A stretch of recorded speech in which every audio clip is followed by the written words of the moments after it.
2 ദിനവൃത്താന്തം അധ്യായം 29. ഹെസക്കിയ. 25-ാം വയസ്സിൽ ഹെസക്കിയ രാജ്യഭാരം ഏറ്റു.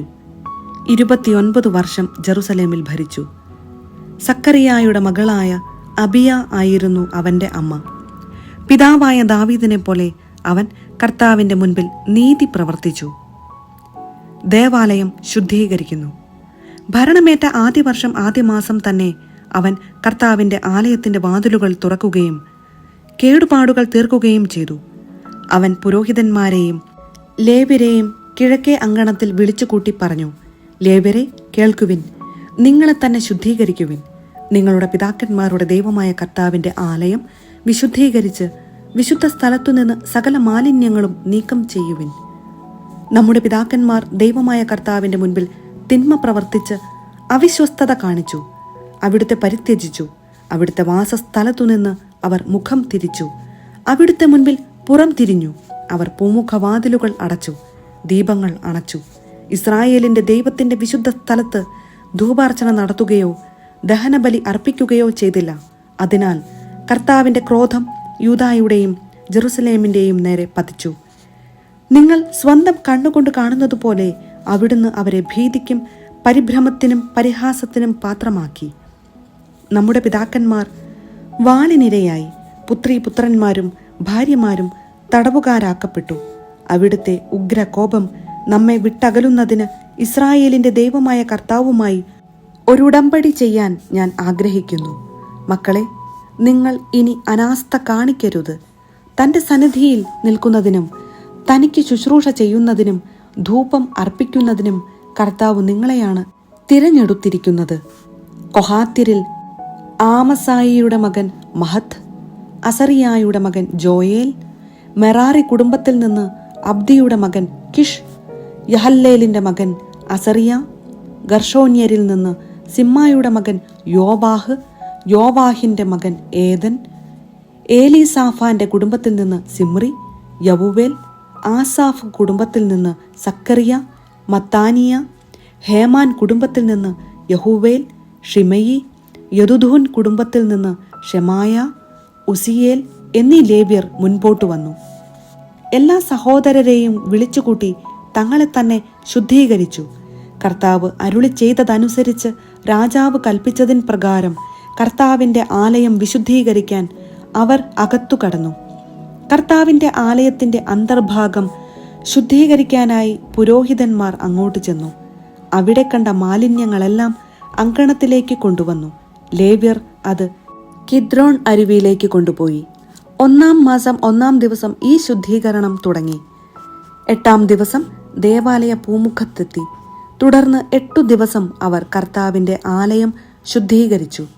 1-ാം മാസം 16-ാം ദിവസം ശുദ്ധീകരണം പൂർത്തിയായി. അവർ ഹെസക്കിയ രാജാവിനെ അറിയിച്ചു. ദഹനബലിപീഠം, കാഴ്ചയപ്പത്തിന്റെ മേശ, അവയുടെ ഉപകരണങ്ങൾ എന്നിവ ഉൾപ്പെടെ കർത്താവിന്റെ ആലയം മുഴുവൻ ഞങ്ങൾ ശുദ്ധീകരിച്ചു.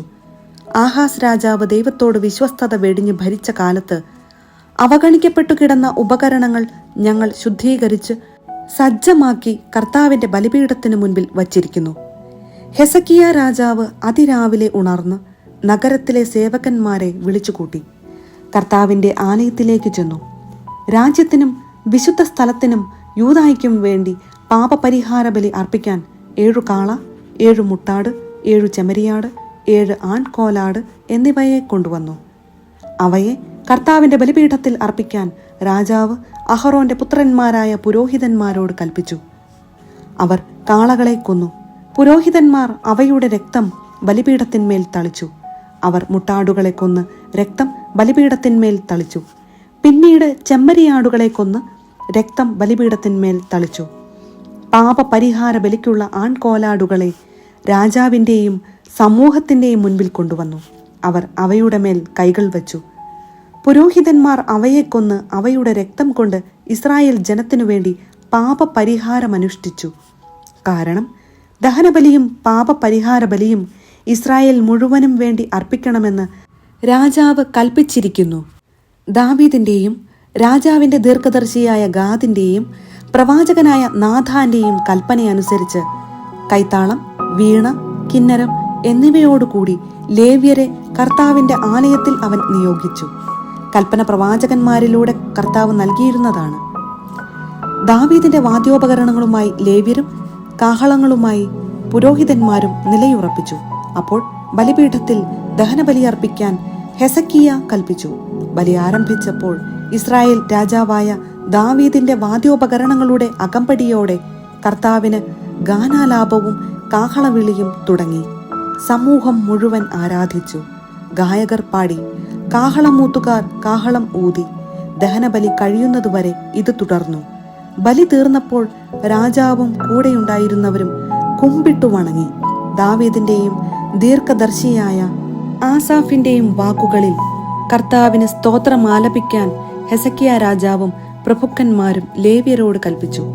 അവർ സസന്തോഷം സ്തോത്രമാലപിച്ചു, സാഷ്ടാംഗം പ്രണമിച്ചു. ഹെസക്കിയ പറഞ്ഞു, നിങ്ങൾ കർത്താവിന്റെ മുൻപാകെ നിങ്ങളെ തന്നെ വിശുദ്ധീകരിച്ചിരിക്കുന്നുവല്ലോ. കർത്താവിന്റെ ആലയത്തിൽ ബലിവസ്തുക്കളും സ്തോത്ര കാഴ്ചകളും കൊണ്ടുവരുവിൻ. സമൂഹം അവ കൊണ്ടുവന്നു. സ്വാഭീഷ്ടമനുസരിച്ച് ദഹനബലിക്കുള്ള വസ്തുക്കൾ കൊണ്ടുവന്നു. ദഹനബലിക്കായി സമൂഹം 70 കാളകളെയും 100 മുട്ടാടുകളെയും 200 ചെമ്മരിയാടുകളെയും കൊണ്ടുവന്നു. ഇവയെല്ലാം കർത്താവിന് ദഹനബലി അർപ്പിക്കാൻ വേണ്ടിയായിരുന്നു.